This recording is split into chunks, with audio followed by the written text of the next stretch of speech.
Hi hello friends, welcome to my channel. இன்றைக்கி வந்து பார்த்திங்கன்னா மல்லி சீரியலில் வந்து போன எபிசோடில் வந்து என்ன நடந்தது அப்படின்னு பார்த்தீங்கன்னா மாஸ் என்ட்ரி கொடுக்குறாங்க மல்லின்னே சொல்லலாம். முதல் வந்து மல்லி வந்துட்டு விஜய் கல்யாணம் பண்ண மாதிரி தான் வந்துட்டு என்ட்ரி காமிச்சாங்க. ஆனால் ரியலாக இப்போ வந்து மல்லி வந்து விஜய் கல்யாணம் பண்ணிவிட்டு என்ட்ரி கொடுக்கறதுனால ரொம்ப கெத்தோடு உள்ளே வந்தாங்க அப்படின்னே சொல்லலாம். அது மட்டும் இல்லாமல் வந்துட்டு போதும் பெண்ணை சித்தியை ஒரு வழியாக போதும்டா சாமி அப்படிங்கிற மாதிரி படுத்திட்டாங்கன்னே சொல்லலாம். கல்யாணமானால் வந்து பையன் பொண்ணு எப்படி என்ட்ரி ஆவாங்களோ அதே மாதிரியே வந்துட்டு கல்யாணமான மாப்பிள்ளை பொண்ணு என்ட்ரி ஆகிற மாதிரியே வந்துட்டு உள்ளே என்ட்ரி கொடுக்குறாங்க. அது மட்டும் இல்லாமல் வந்து பார்த்திங்கன்னா போதும் பெண்ணை சித்தியை வந்துட்டு அவங்கள கவனிக்கவும் சொல்கிறாங்கன்னு சொல்லலாம். அவங்க அப்பாடா அப்போது அங்கே நல்லா பாருங்கள், நான் நல்லபடியாக வந்து தட்டி விட்டுனேன்னா ஃபுல்லாக பரப்பியிருப்பா பாருங்கங்கிற மாதிரி சொல்கிறாங்க. நீங்கள் உட்காராதீங்க நில்லுங்க அது இதுன்னு சொல்லிட்டு ஒரு வழி படுத்திட்டாங்கன்னே சொல்லலாம். தீபம் வைக்க போகிறாங்க. தீபம் வைக்கணும் சொல்லுவீங்களா, அதெல்லாம் வந்து அப்புறம் சரியாக பண்ணலைன்னு சொல்லிட போகிறீங்க அப்படின்னு சொல்லிட்டு தீபம் ஏற்றவும் போகிறாங்க. அது மட்டும் இல்லாமல் விஜயை வந்துட்டு பொட்டு வைக்க சொல்லி இந்த மாதிரிலாம் நிறைய விஷயங்கள் பண்ணுறாங்க. அது மட்டும் இல்லாமல் ஒரு ஷாக்கிங் நியூஸ் வந்து அவங்களுக்கு தெரிய வருது. அதை பார்த்தோன்னே அவங்க என்ன பண்ணுறாங்க அப்படிங்கிறது தான் வந்துட்டு கம்மிங் எபிசோடில் ரொம்ப விறுவிறுப்பாக காமிக்க இருக்காங்க. இப்போ தான் நம்ம சேனலை ஃபஸ்ட் டைம் பார்க்குறீங்க அப்படின்னா மறக்காமல் நம்ம சேனலை சப்ஸ்கிரைப் பண்ணிடுங்க. வாங்க நம்ம சேனலுக்குள்ளே போகலாம். அவங்களுக்கான ஷாக்கிங் நியூஸ் என்னன்னு பார்த்தீங்க அப்படின்னா வந்துட்டு ஃபஸ்ட்டு வந்து விஜயை உள்ள என்ட்ரி ஆனவொடனே விஜயை வந்துட்டு தாலிக்கு குங்குமம் எல்லாம் வச்சுட்டு சொல்கிறாங்க. குங்குமம் வந்து தாலிக்கு மட்டும் வச்சுவிட சொல்லாமல் நெத்திக்கு வகுட்டுக்கு எல்லாத்துக்குமே வச்சுவிட சொல்கிறாங்க. அப்படியெல்லாம் வச்சுவிட்டாதான் இவங்கெல்லாம் நம்புவாங்க அப்படின்னு சொல்கிறாங்க. விஜயை பொறுத்த வரைக்கும் வந்துட்டு அவங்க வந்து ரியலாக கல்யாணம் பண்ண மாதிரியே அவங்க காமிச்சிக்கல. முதல் எப்படி மல்லிகிட்ட பழகினாரோ அதே மாதிரி தான் பழகிட்டு இருக்காரு. ஆனால் மல்லி வந்து பார்த்திங்கன்னா ஒரு கல்யாணம் ஹஸ்பண்ட் கிட்ட எப்படி வந்து இருக்கணுமோ அந்த மாதிரி அவங்க நடந்துக்கிறாங்கன்னே சொல்லலாம்.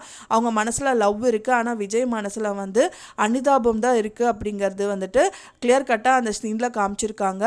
ஆனால் ஃபைனலாக வந்து பார்த்திங்க அப்படின்னா வந்துட்டு இவங்க சரி ஓகேன்னு சந்தோஷமாக வெளியில் வரும்போது அவங்களோட அண்ணியை பார்க்குறாங்க. அவங்க அண்ணியை பார்த்தோன்னே ரொம்பவே ஷாக்கிங் ஆயிடுது.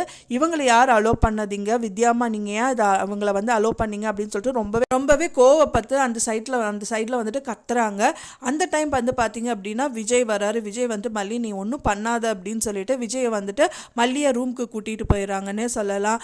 அது மட்டும் இல்லாமல் வந்து பார்த்திங்கன்னா நீங்கள் ஏன் வந்துட்டு இந்த ரூமை லாக் பண்ணிவிட்டு 2 பேர் பேசுகிறாங்க, தயவு செஞ்சு நீ சொன்னது கேளு மல்லி, அவங்கனால தான் நான் வந்து உயிர் பொழைச்சேன் ஏன் அப்படின்னு கேட்கும்போது நான் தான் இருக்கல இன்னி என்ன அப்படின்னா நீ எங்கே என்னை காப்பாற்றினா, நீ படுத்துட்டு இருந்த அந்த டைம் பார்த்து தான் வந்துட்டு போலீஸில் அரெஸ்ட் ஆகாமல் வந்து உங்கள் அண்ணி தான் என்னை காப்பாற்றினாங்க. இந்த டயத்தில் வந்துட்டு அவங்க நல்லவங்களா கெட்டவங்களான்னு பார்க்கக்கூடாது, அவங்க என்னை எப்படியோ காப்பாற்றிட்டாங்க, அதை மட்டும் பாரு, இனி நிறையா போலீஸ் இன்வெஸ்டிகேஷன் வரக்கு சான்சஸ் இருக்குது, அதுலேருந்து இப்போ அண்ணி இப்போ இருந்தால் தான் வந்துட்டு அவங்கள வந்து அவங்க மூலிமா நம்ம வந்து காப்பாற்றப்படணும், அதனால வந்துட்டு நீ எதுவும் சொல்லாத, கூடி விரைவிலே வந்துட்டு இந்த மாதிரி நிறைய பிரச்சனைகள் நம்ம ஃபேஸ் பண்ணுறதா இருக்கும் அப்படிங்கிற மாதிரி சொல்கிறார். ஏன்னா ஒரு பக்கம் திரு இருக்கார், ஒரு பக்கம் வந்து பார்த்திங்கன்னா அவங்க எக்ஸ் ஒய்ஃபோட அப்பாவும் வந்து நிஷாலாம் இருக்காங்க, அவங்க மூலிமா கண்டிப்பாக பிரச்சனை வரும் அப்படிங்கிறக்காக இப்போ நீ எதுவும் பண்ண வேண்டாம் அப்படிங்கிற மாதிரி மல்லிகிட்ட சொல்லிட்டு இருக்காரு.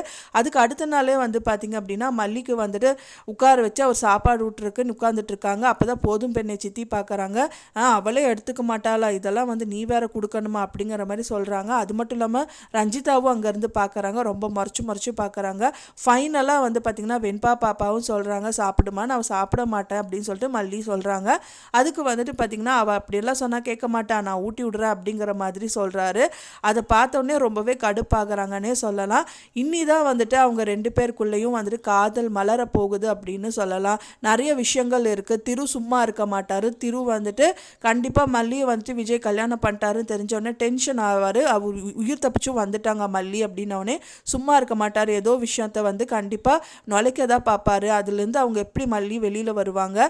அது அவங்க அண்ணி வந்து நல்லவங்களும் கிடையாது. அவங்க வந்து எந்த டயத்தில் வந்து எந்த பக்கம் வந்து காசு கிடைக்குமோ அந்த இடத்துல வந்து சாயக்கூடிய ஒரு பர்சன் தான் அவங்க என்ன பண்ண போகிறாங்க. அண்ட் தென் ரஞ்சிதாவும் சும்மா இருக்க மாட்டாங்க, நிஷாவும் சும்மா இருக்க மாட்டாங்க. இவங்க எல்லாம் சேர்ந்து என்ன தான் பண்ண போகிறாங்க அப்படிங்கிறது தான் வந்துட்டு கம்மிங் எபிசோடில் ரொம்பவே விறுவிறுப்பாக காமிக்க இருக்காங்க.